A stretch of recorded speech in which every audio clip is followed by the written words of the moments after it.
you.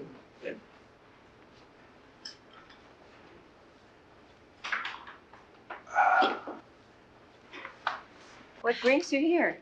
Hi, madam. Actually, Nakasabay ko lang po sa gate si Atty. Charlie. I was just passing by the area and saw this new cake shop. This is for you, madam. hindi ka na sana nag-abala. Mm. Mataas ang sugar ko lately.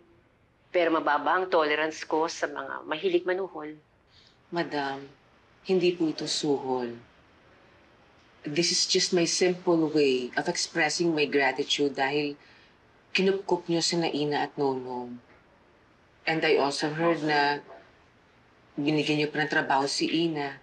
Kaya sobra-sobra ho ang pasasalamat ko sa inyo, madam. Well, I suppose sobra-sobra ng reward kay Ina. Bukod sa binigyan siya ng trabaho ni Ma'am Oriel, I just heard meron pa siyang free accommodation. No? Bakit, Charlie? Yes, ma'am. Natatakot ka ba na makatangkap si Ina ng higit pa kesa dyan sa akin? Is that why you came running here? Of course not, ma'am. May iba po talaga akong sadya dito.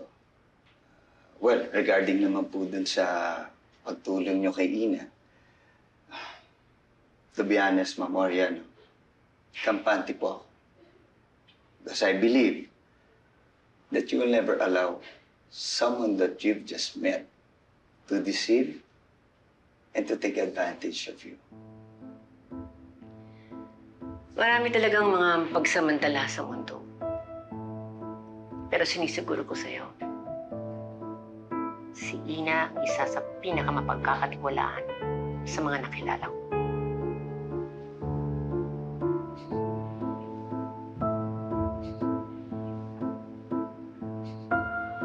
Para nga naman talagang sobra-sobrang tiwala na binibigay ni Madam Aurea kay Ina.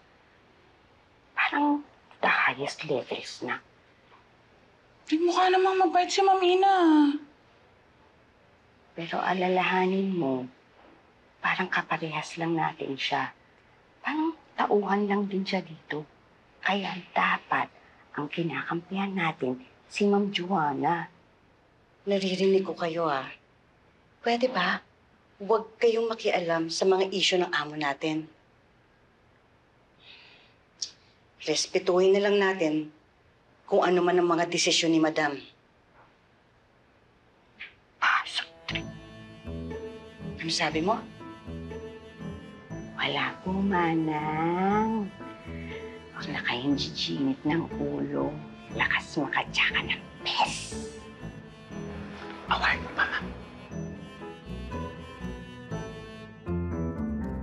Napakaswerte talaga ni Ina sa inyo, madam. Bakit? Dahil binigay ko sa kanya ang mga bagay na dapat ikaw ang nag-provide bilang stepmom niya.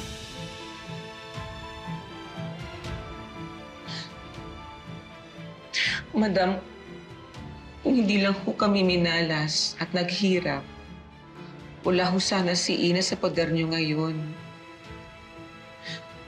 At sana ho, naibigay ko sa kanya ang lahat para matupad niya ang mga pangarap niya.